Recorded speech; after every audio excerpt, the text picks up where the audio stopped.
Hello, my dear students. How are you? I hope you all are fine and safe. Well, today we are going to begin our fourth chapter of First Flight book, and the title of our chapter is From the Diary of Anne Frank. And this chapter is written by Anne Frank herself. And here you can have a look. Yes, this is an autobiography, The Diary of a Young Girl, and this is written by Anne Frank. And this lesson of ours is just a part of this autobiography. And see बेटे how young Anne Frank is. ये केवल 13 years के थे बेटे when she wrote this diary. जब इन्होंने ये diary लिखी तो don't you feel how amazing it is, how inspiring it is. कितनी इंस्पायरिंग है ये बात अपने आप में. आपकी उम्र से भी कम उम्र की जो हैं ये राइटर हैं और she is quite world famous writer. बहुत ही कमाल की इन्होंने ये डायरी लिखी हुई है. तो इसकी हिस्टोरिकल बैकग्राउंड है लेसन की, जिसको हम डिटेल में समझते हैं और एन फ्रैंक के बारे में जानते हैं. सी बेटे, एनालीज मैरी एन फ्रैंक, यानी कि एनालीज मैरी इनका कंप्लीट नेम है और इनका पेन नेम क्या है, एन फ्रैंक, जिस नाम से ये लिखती हैं. तो she was born in 1929, means 12 जून 1929. ये 12 जून 1929 को बॉर्न हुई हैं और ये 1945 में जो है बेटे इस दुनिया से चली भी गई. मतलब क्या कि she lived only for 15 years on this earth. केवल 15 साल जो है ये इस धरती पे रही हैं. इतनी यंग एज की राइटर जो हैं और उसके बाद ये इस दुनिया से चली जाती हैं. तो सी हियर बेटा, वॉज अ जर्मन बॉर्न. ये जर्मन बॉर्न थी और जूइश गर्ल थी who wrote while in hiding with her family and 4 friends in Amsterdam during the German occupation of the Netherlands in World War II. हमारी lesson की जो background है वो क्या है, world war second. World war second में क्या होता है कि जर्मनी ऑक्यूपाई कर लेता है नीदरलैंड्स को, और नीदरलैंड्स में एक जगह है डैट इज़ एम्स्टर्डम. एम्स्टर्डम में एन फ्रैंक अपनी फैमिली और 4 फ्रेंड्स के साथ हाइडिंग, यानी कि वो छिपे हुए होते हैं वहाँ पे. अब हर family had move to Amsterdam after the Nazis gained power in Germany. अब इनकी फैमिली एम्स्टर्डम में कब मूव करती है, जब नाजीज जो है पावर गेन कर लेते हैं जर्मनी में. यानी कि पावर किसके हैंड में आ जाती है, नाजी पार्टी के हैंड में आ जाती है. और नाजी पार्टी बेटे हिटलर की पार्टी है. और ये हिटलर की पार्टी ये कब एग्जिस्टेंस में आई, 1919 में. और 1921 में जो है इसके प्रेसिडेंट हिटलर बन जाते हैं. उसके बाद फिर जो है चांसलर बनते हैं वो 1933 में.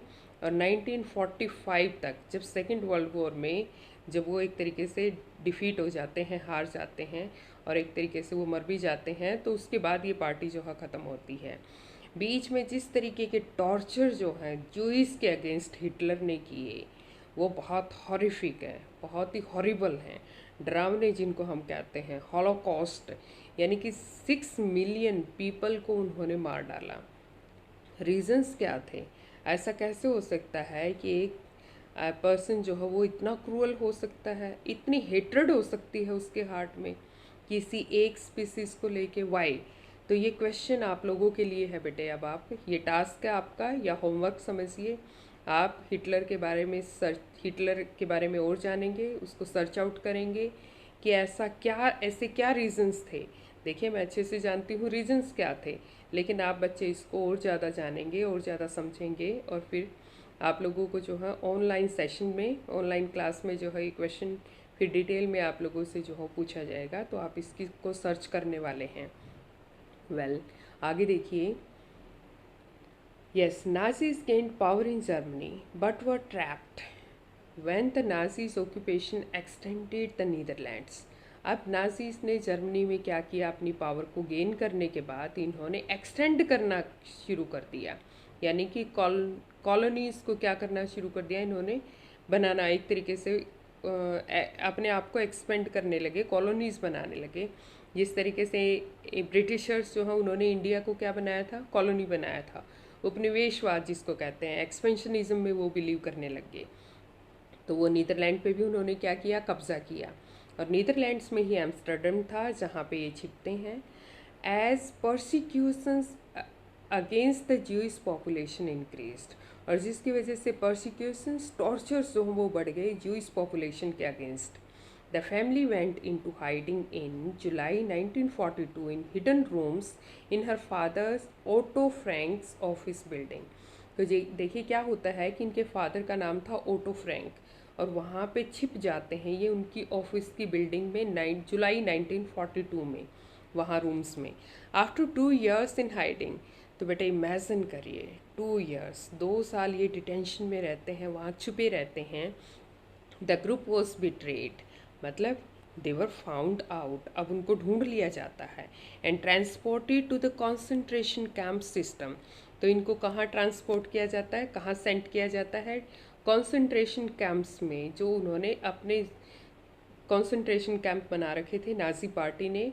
Where Anne died of typhus in Bergen Belsen within days of her sister Margot Frank.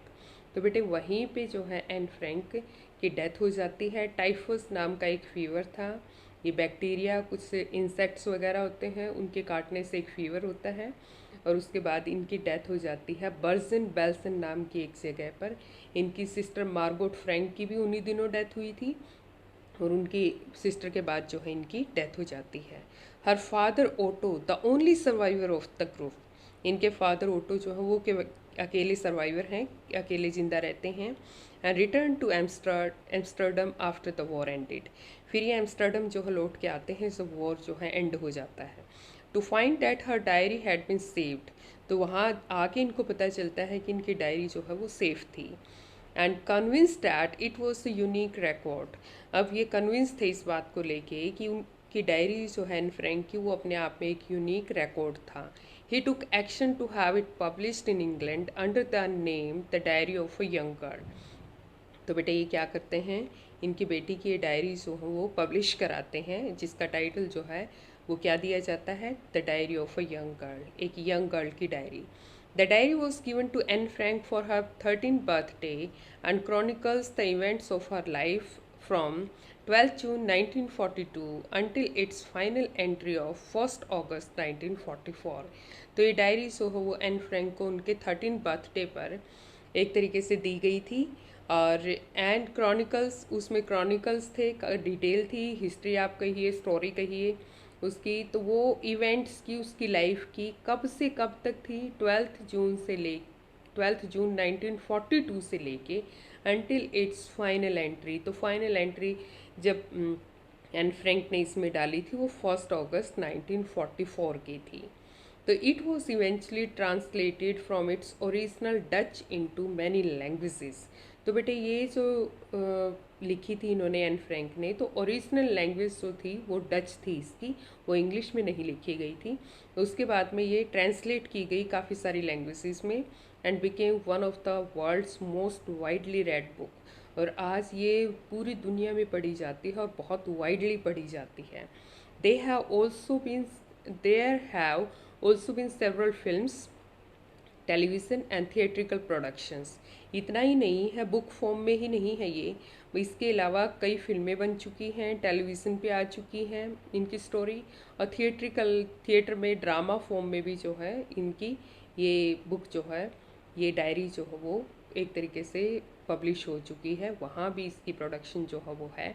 And even in ओपरा में भी, and based on the diary provides an intimate exam, okay, based on the diary, yes, operas भी बनाए गए हैं इनकी diary को base करके।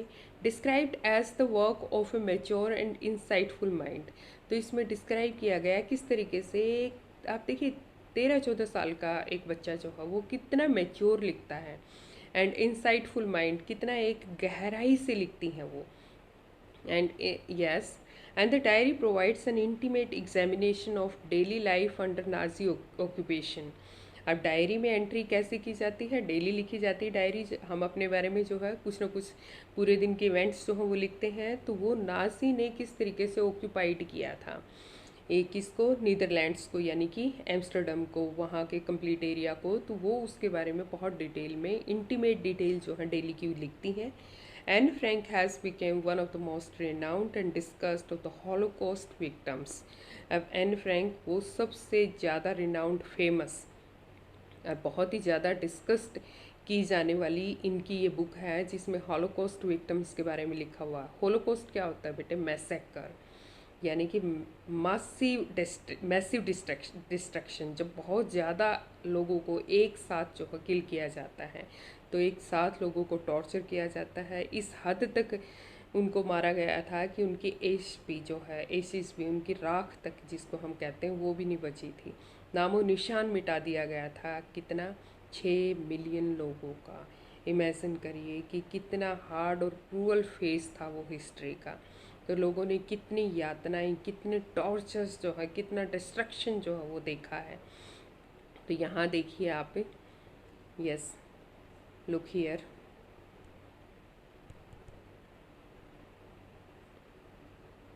look this statement. This is a photo as I would wish myself to look all the time. तो क्या लिखती है एन फ्रैंक अपने बारे में कि ये वो फ़ोटो है जिसको मैं अक्सर देखना पसंद करती हूँ हर वक्त। And then I would maybe have a chance to come to Hollywood. तो क्या कहती हैं कि काश ऐसा हो जाए, ऐसा हो भी सकता है कमिंग टाइम में कि मुझे हॉलीवुड में जाने का, यानी कि फिल्म इंडस्ट्री में जाने का मौका मिल जाए। तो देखिए बेटे, कितना यंग माइंड और किस तरीके का एम था इनकी लाइफ का। बट एवरीथिंग वॉज लॉस्ट, लेकिन सब कुछ जो है वो चला गया। कुछ भी नहीं बचा, ये नहीं बन पाए। यानी कि 15 ईयर की एज थी इनकी जब ये इस दुनिया से जो है एन फ्रैंक चली गई। वेल गाइस, अब हम डिटेल में जो है अपना स्टोरी को पढ़ने वाले हैं। यहाँ देखिए बेटे, ये ओरिजिनल डायरी है इनकी जो एन फ्रैंक ने जो है वो लिखी है। ये डच लैंग्वेज में लिखी हुई है। Well, see here, these are Anne Frank's parents. ये इनके पेरेंट्स हैं, फादर एंड मदर।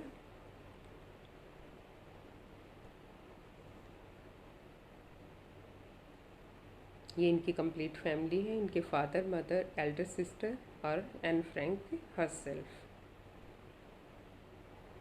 ये कॉन्सेंट्रेशन कैंप है, यातना शिविर है। देखिए आप इस इमेज को थोड़ा गहराई से देखिए, किस तरीके से बॉनी पीपल्स हैं, हड्डियाँ ही हड्डियाँ नज़र आ रही हैं। और कितनी कम स्पेस में कितने सारे लोगों को क्या किया गया है, ठूसा हुआ है एक तरीके से। इनके बॉल्स जो हैं वो बॉल्स देखिए इनके हेड के नीचे हैं, हैंड में हैं। इसी बॉल को ये पास में रखते हैं, इसी में खाना डाला जाता है। और कितना खाना दिया जाता होगा कि जिस तरीके से इनकी कंडीशन है, कितने कंजेस्टेड एरिया में ये लोग जो रह रहे हैं। तो ये यातना शिविर थे बेटे। इस तरीके से लोगों को जो है क्या किया गया था, टॉर्चर किया गया था। यहाँ आप इस इमेज में देखिए, यहाँ आपको ये एरो नज़र आ रहा है जर्मनी से यहाँ एम्स्टर्डम तक का। ये आपका कंप्लीट नीदरलैंड्स है और नीदरलैंड्स में ये एम्स्टर्डम जो है वो एक प्लेस है। यहाँ देखिए, और ये जर्मनी है। इधर आप देखिए, इधर इमेज में ये फिर से आपके कंसंट्रेशन कैंप के जो है वो पिक्स हैं। किस तरीके से लोगों से जो है क्या जानवरों की तरह काम कराया जाता था। Here you can see in both images how torturous that phase was. Well guys, here begins our lesson. See bete, writing in a diary is a really strange experience for someone like me. यानी कि मेरी तरह लिखने वाले किसी का ये एक बहुत ही स्ट्रेंज एक्सपीरियंस है डायरी में लिखना मेरे लिए। क्या कहती हैं एन फ्रैंक कि मेरे लिए ये अपने आप में बहुत ही स्ट्रेंज एक्सपीरियंस है। ये आपका क्वेश्चन भी आता है कि why Anne Frank called writing in diary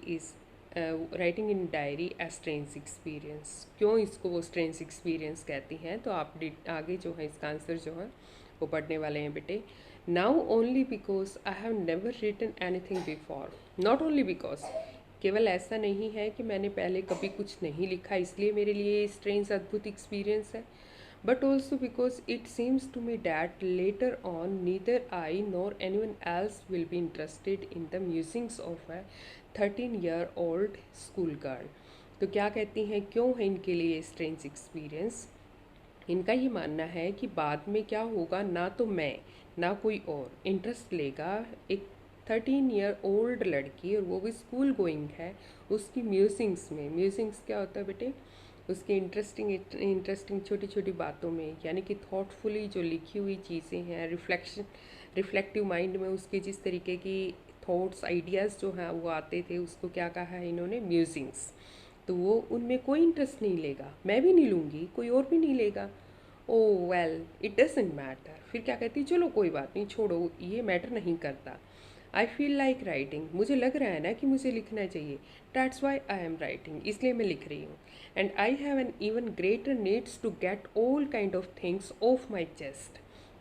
तो यहाँ आपका एक इडियम है क्या, कि get all kind of things off one's chest, कि अपनी चेस्ट से, यानी कि something heavy, I am feeling under my chest, कुछ हैवी मैं फील कर रही हूँ, I have just take off that, उसे केवल मुझे उतारना है। यानी कि इनके माइंड में बहुत कुछ चल रहा होता है, ये उसको जो है अपने निकाल के अपने चेस्ट से क्या करना चाहती हैं, खुद को हल्का करना चाहती हैं।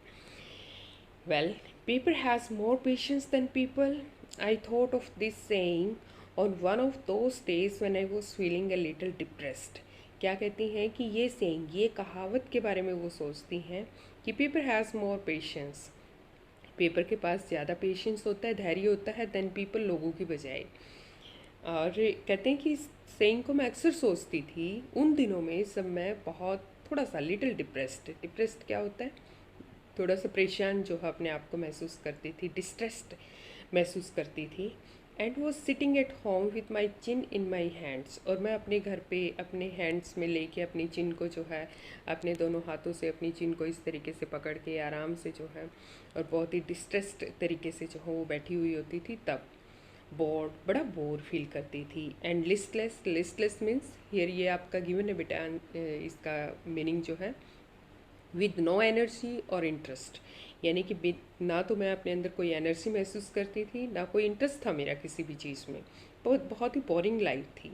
Wondering whether to stay in or go out, I use to think at that time should I stay inside or go out. मैं अक्सर ये सोचा करती कि मैं घर के अंदर रहूँ या बाहर जाऊँ, मतलब मुझे क्या करना चाहिए।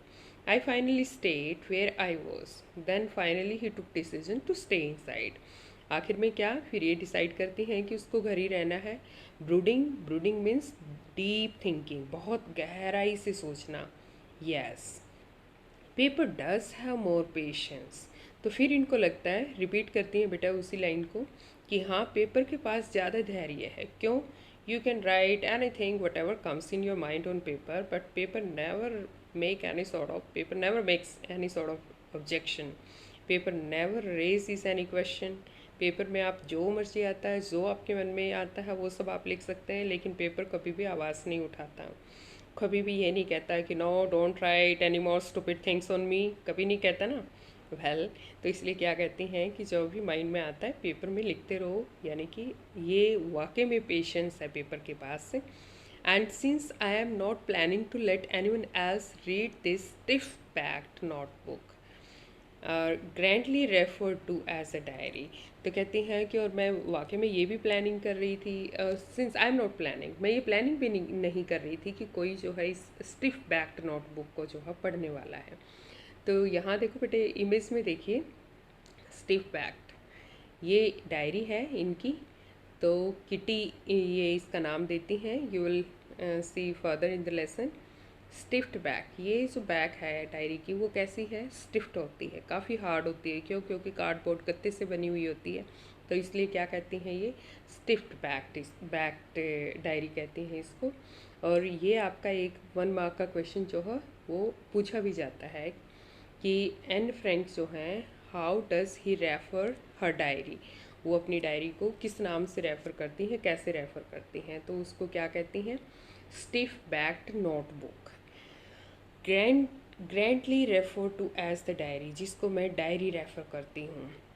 Unless I should ever find a real friend, जब तक मुझे कोई रियल फ्रेंड नहीं मिलती, it probably won't make a bit of difference, तब तक कोई फ़र्क नहीं पड़ता मुझे, मैं अपनी डायरी में लिखूँगी, राइट।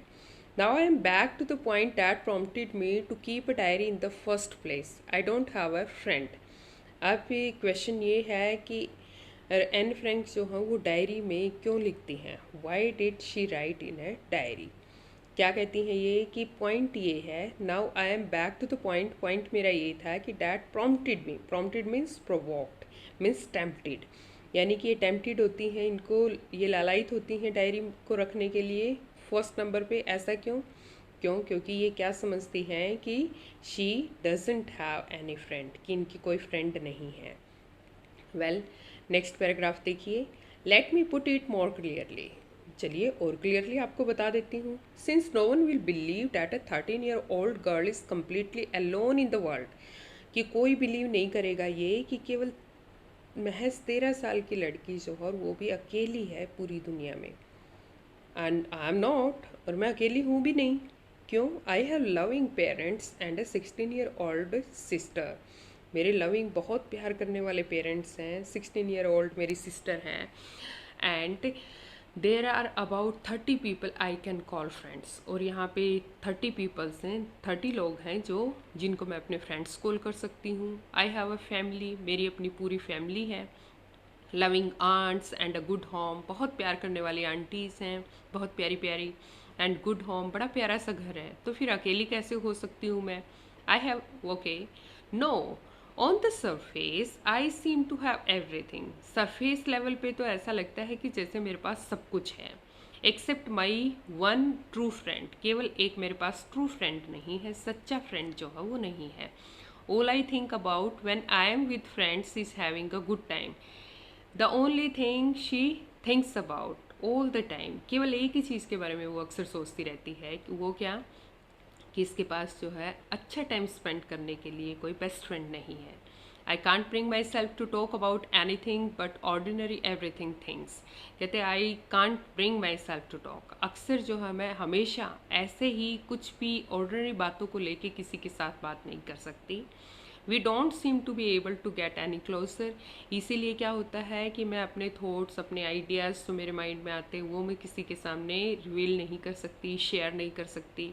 इसी वजह से मैं किसी के क्लोजर नहीं जा पाती, किसी के क्लोज नहीं हो पाती, यानी कि कोई मेरा बेस्ट फ्रेंड जो हो वो नहीं बन पाता।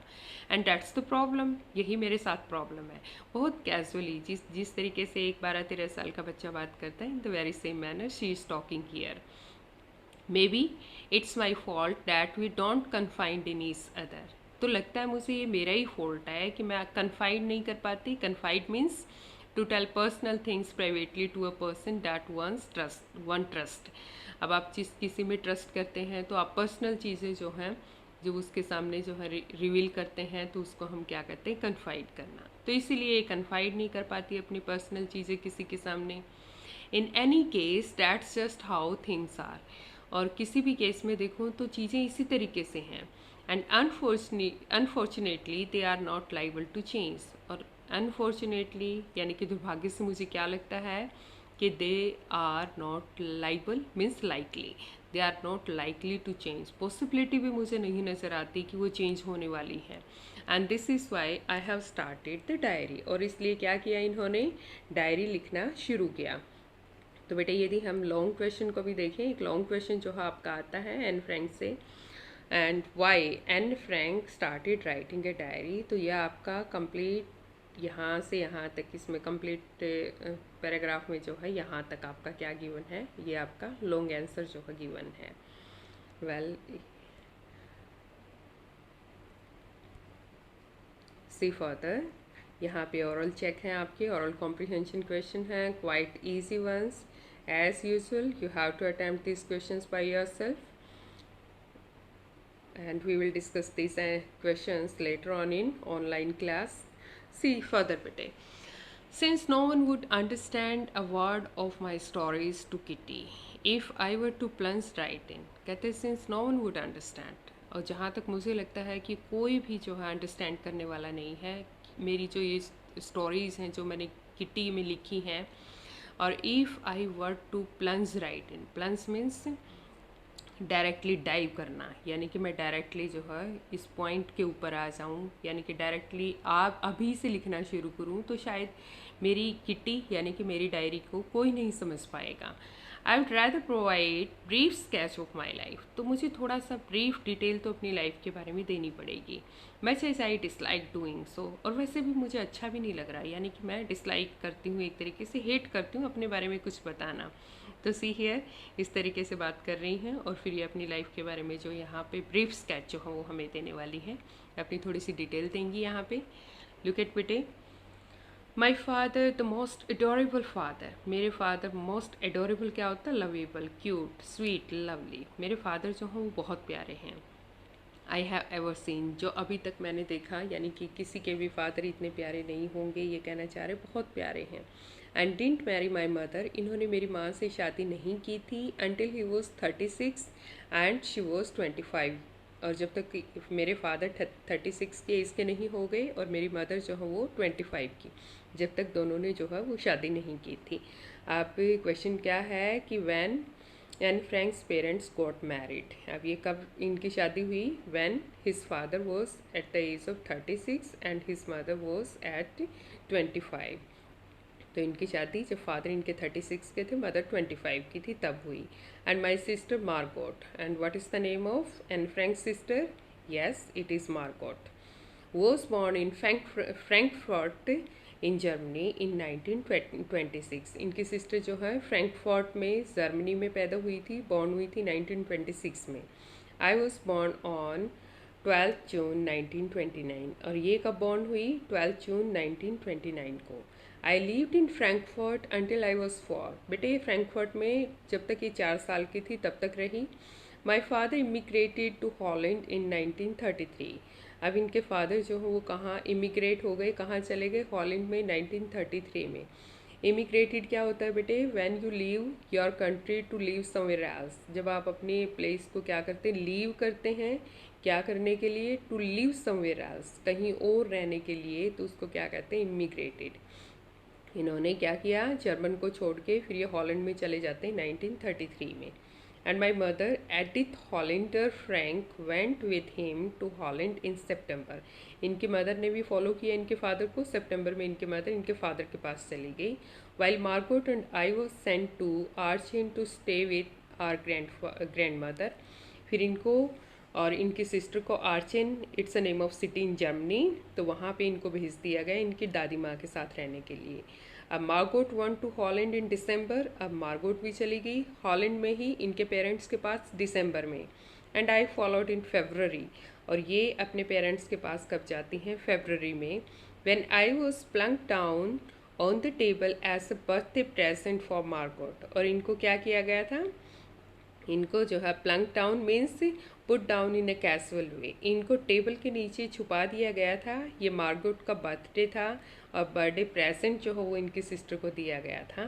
कि देखिए इनको पहले नहीं बताया गया मार्गोट को कि एन फ्रैंक भी वहाँ पे पहुँच चुकी है उनके साथ।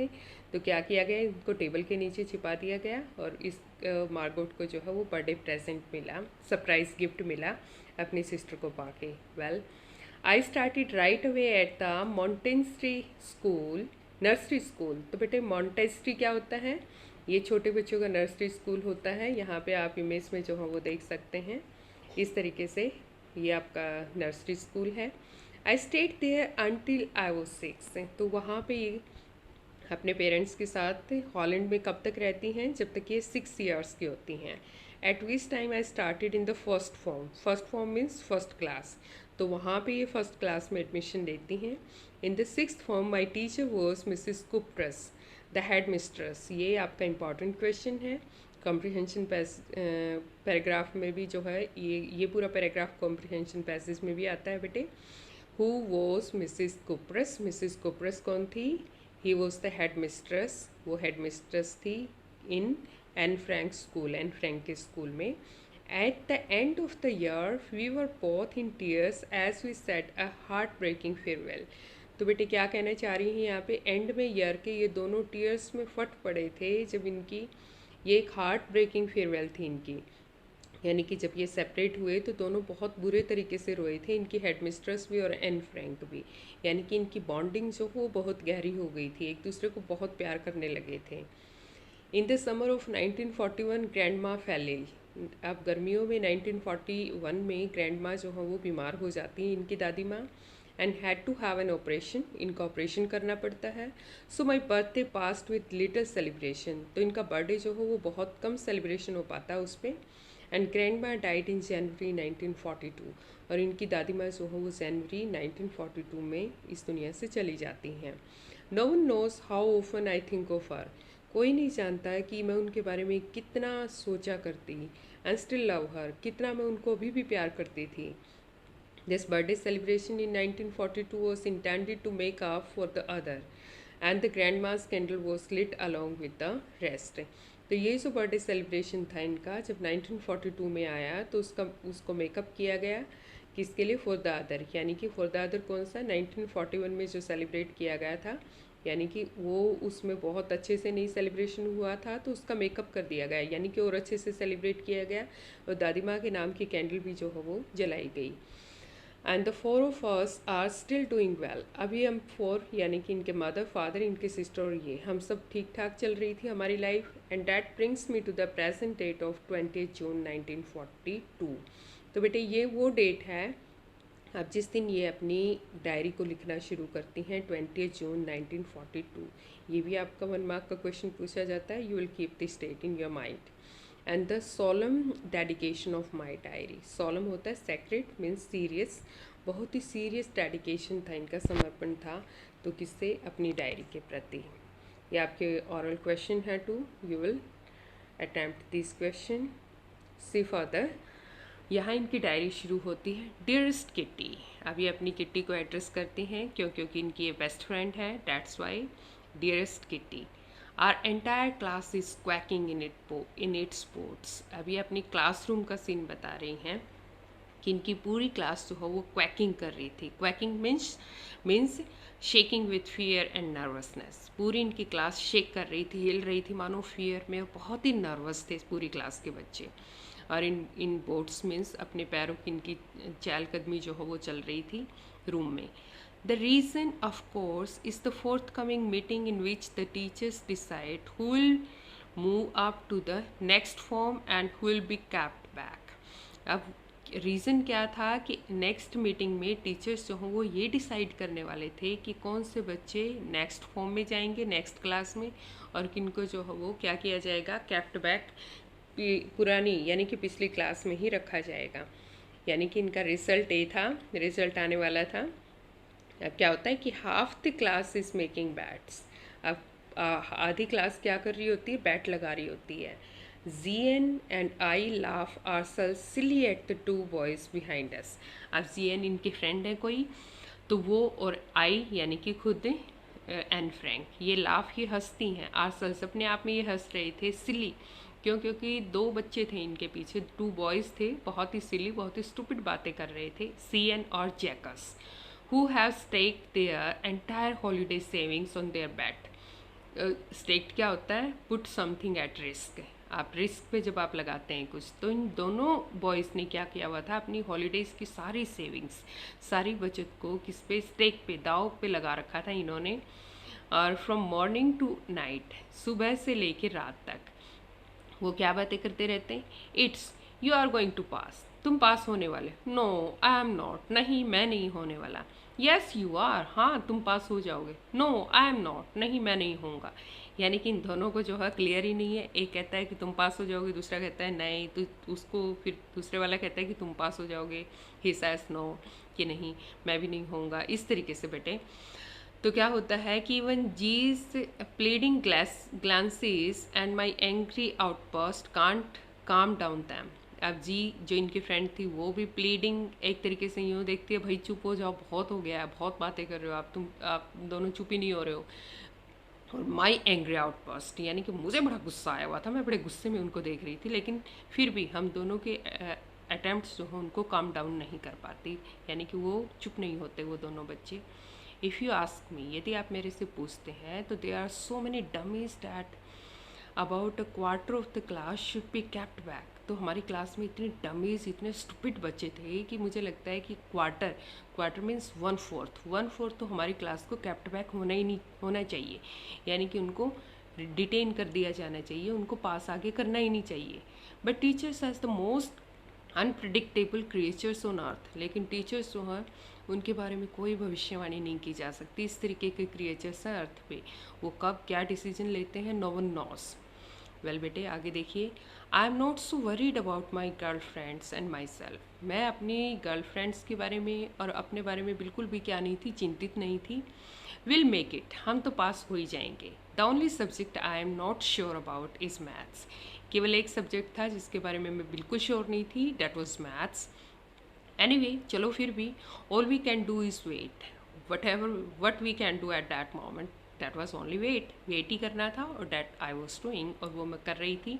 Until then, we keep telling each other not to lose heart, but we were consoling each other, saying that yes, we are going to pass. वो क्या कर रहे थे, एक दूसरे को कंसोल कर रहे होते हैं, सांत्वना दे रहे होते हैं कि अरे कोई बात नहीं, हार्ट लूज मत करो, डेफिनेटली हम पास हो जाएंगे।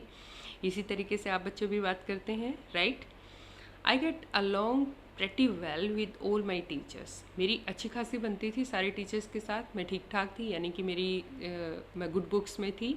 And there are 9 of them, teachers कितने थे 9, एंड 7 मैन एंड 2 वीमेन, जिसमें से 7 मैन टीचर थे और 2 women.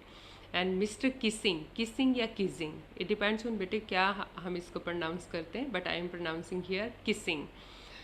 The old foggy means an old fashion person थे फोगी। तो मिस्टर किसिंग थे हु टीचेस मैथ्स, ये इनको मैथ्स पढ़ाते थे। Was annoyed with me for ages, ये मेरे साथ अनॉयड मीन्स नाराज़ रहना, एंग्री रहना, गुस्से में रहना, ये मेरे साथ गुस्से में रहते थे फॉर एजेस, बहुत लंबे समय से। Who teach well because I talk so much, क्योंकि मैं बात बहुत करती थी, बहुत टॉकेटिव लड़की थी and Frank. After several warnings, कई सारी वार्निंग्स मुझे मिल चुकी थी। ही असाइन में एक्स्ट्रा होमवर्क, अब क्या करते हैं टीचर, इनको एक्स्ट्रा होमवर्क दे देते हैं। और an essay on the subject, वो एक ऐसे देते हैं एक सब्जेक्ट पे, क्या, एट चैटर बॉक्स, एक बातूनी बॉक्स, यानी कि हु चैटर्स अ लॉट, बहुत ज़्यादा बात करने वाले को हम क्या कहते हैं, chatter box. A chatter box, what can you right about that. अब ये अपने आप में सोचती हैं चैटर बॉक्स पे क्या लिखा जा सकता है। I would worry about that letter, चलो उसके बारे में बाद में चिंता करेंगे। आई डिसाइडेड, मैंने ये डिसाइड किया। I jotted down the title in my notebook, मैंने अपनी नोटबुक में, jotted down means note down, अपनी नोटबुक में मैंने टाइटल को नोट कर लिया। Tucked it in my bag, और मैंने उसको अपने बैग में क्या कर लिया, प्लेस कर लिया, टक कर लिया, डाल लिया। And try to keep quiet, और बिल्कुल शांत चुपचाप बैठने की कोशिश की। That evening after I had finished the rest of my homework, जब मैं अपना पूरा होमवर्क जो है कर चुकी थी, the note about the essay caught my eye, oh मेरा ध्यान जब तभी उस पर क्या जाता है, उस नोट पे जाता है जिस पे मैंने एसे लिखना था। I began thinking about the subject while chewing the tip of my fountain pen. तो क्या कर रही हैं, अपने फाउंटेन पेन की टिप को क्या कर रही हैं, च्यू कर रही हैं अपने मुंह में डाल के।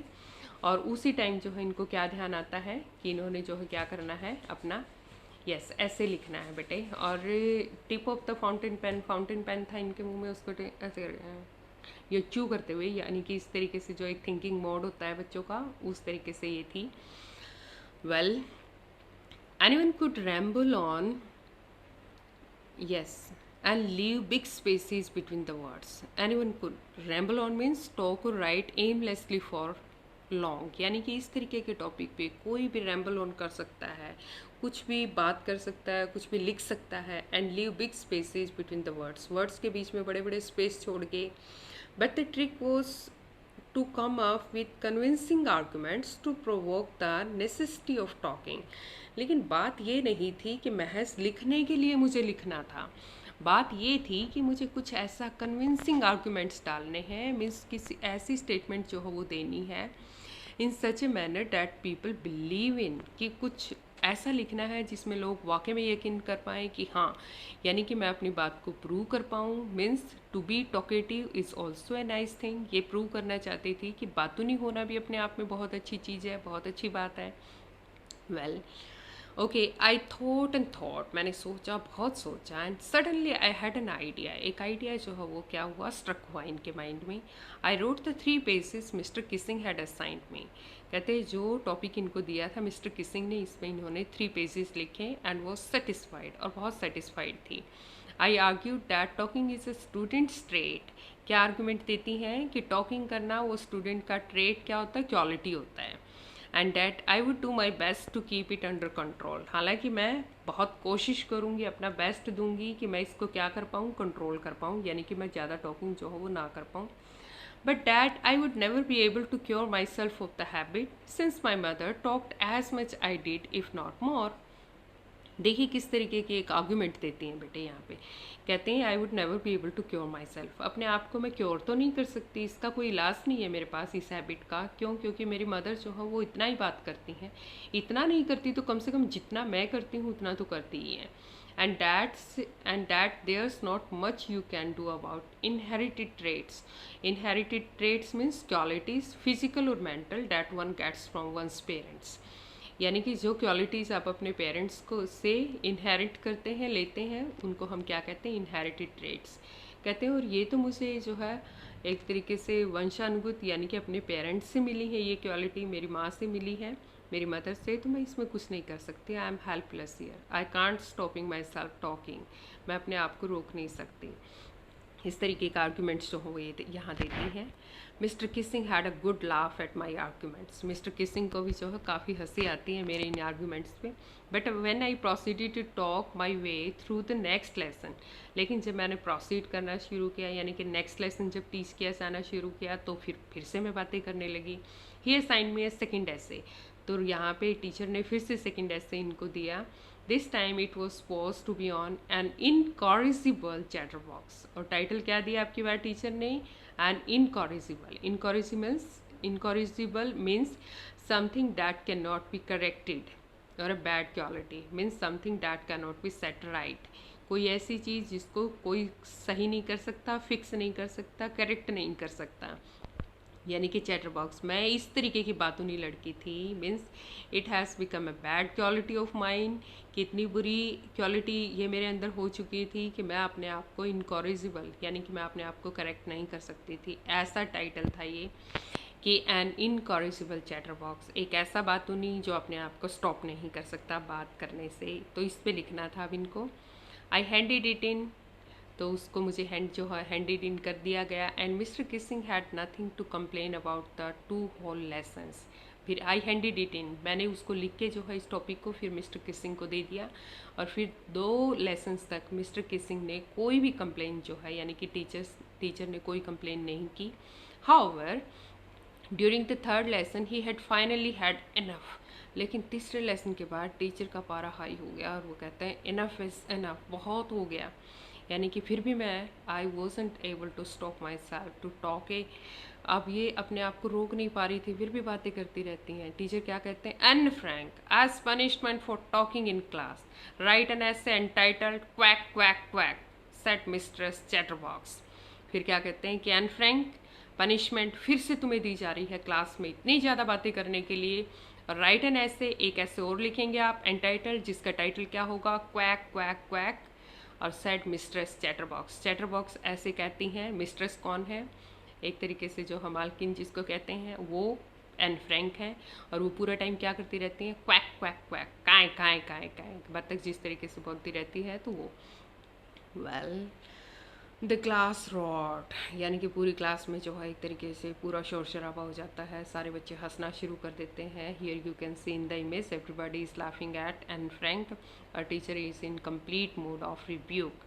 टीचर डांट रहे होते हैं एन फ्रैंक को, और एन फ्रैंक को देखिए कैसे खड़ी हैं। Well I had to laugh too, कहते हैं मुझे भी हंसी आ गई।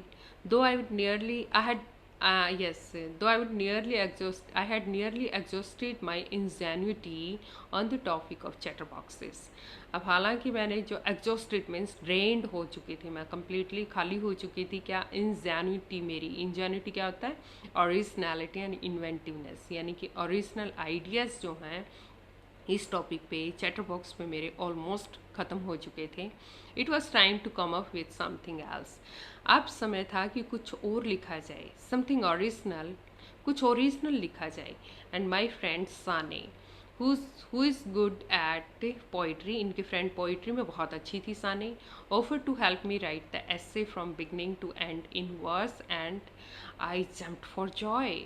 कहते हैं उसने ऑफ़र किया कि वो मेरी हेल्प मदद करने वाली हैं वर्स में, यानी कि पोइट्री फॉर्म में वो मेरा ऐसे जो हो लिखवाएंगी।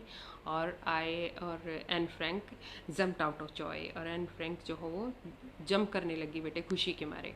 Mister Keesing was trying to play a joke on me with this ridiculous subject. Mister Keesing जो हो वो क्या कर रहे थे, मेरा मजाक बनाना चाह रहे थे इस रिडिकुलिंग, इस मॉकिंग स्टूपिड सब्जेक्ट के through, but I would make sure the joke was on him. लेकिन मैं डिटरमिंड थी कि मैं ये चाहती थी कि ये जोक मेरे ऊपर ना हो कि टीचर के ऊपर हो, यानी कि मजाक जो हो वो टीचर का बनना चाहिए। Well I finished my poem. बहुत नोटी थी girl, obviously you can see here guys. And I finished my poem, मैंने अपनी पोएम को फिनिश किया। एंड इट वॉज ब्यूटिफुल, ये वाकई में बहुत खूबसूरत थी। It was about a mother duck and a father swan with 3 baby ducklings who were bitten to death by the father because they quacked too much। तो ये किसके बारे में थी ये? It was about a mother duck, एक mother duck होती है और एक फादर स्वैन हंस होते हैं। विथ 3 बेबी डकलिंग्स, उनके 3 बेबी होते हैं छोटे छोटे डक के बेबीज को क्या कहते हैं, ducklings. Who were bitten to that, और उनको इतना पीटा जाता है कि उनकी क्या हो जाती है, मौत हो जाती है बाय द फादर, फादर के through. Because they quack too much, क्योंकि वो काएँ काएँ करते रहते थे, वो बहुत ज़्यादा बोलते थे। Luckily mister Keesing took the joke the right way, और लकीली जो है भाग्य से क्या हुआ कि टीचर ने वो जोक जो है रियल सेंस में लिया। यहाँ पे बेसिकली क्या लिखना चाह रहे थे कि you being a teacher mister Keesing are is becoming quite torturous to me. आप टीचर हैं लेकिन आप बहुत टॉर्चरस हो रहे हैं मेरे प्रति। Time and again you are just giving me a topic to write on chatterbox, and time and again you are just stopping me to talk which is है इनहेरिटेड क्वालिटी इन मी। कि आप लगातार मेरे को रोके टोके जा रहे हैं, जो मेरी इनहेरिटेड क्वालिटी है। You better understand it, I can't stop talking. तो क्या कहना चाह रही है एक तरीके से एन फ्रैंक यहाँ पे कि टीचर अच्छे से जानते थे ये बात कि एन फ्रैंक अपने आप को रोक नहीं सकती थी बात करने से। तो ये इतना टॉर्चर हो रहा है कि she was nearly to die, कि वो लगभग मरने वाली हैं, जिस तरीके से इसने इसमें ऐसे में डाला। तो that was a kind of hidden message which Anne Frank wants to share with the teacher. तो अब टीचर ने जो है उसको क्या किया, राइट सेंस में लिया। Okay, and he read the, teacher ने क्या किया, उसको read the poem to the class, पूरी क्लास के सामने उसको रीड किया। एडिट हिज ऑन कमेंट्स, अपने कमेंट्स भी उसमें डाले। And to several other classes as well, और कई क्लासेस के सामने भी उसको रीड किया। एंड सिंस दैन, उसके बाद से I have been allowed to talk, मुझे अलाउ कर दिया गया बात करने के लिए। And haven't been assigned any extra homework, ना मुझे कोई एक्स्ट्रा होमवर्क मिला। On the contrary, on the opposite, इसके विपरीत क्या हुआ, mister Keesing always making jokes these days. अब मिस्टर किसिंग जो हो अक्सर जोक जो हो वो करते रहते थे, मजाक करते रहते थे, हंसी मजाक में टीच करते थे वो बच्चों को। योर्स एंड, यानी कि डायरी पे ये आपकी 20 जून की जो डायरी उन्होंने लिखी थी 1942 की, वो 1 डे की एंट्री थी बेटे, जो हमने रीड की है। आपने इसको इन्जॉय किया होगा क्योंकि ये आपके लेवल की एक तरीके से स्टोरी थी।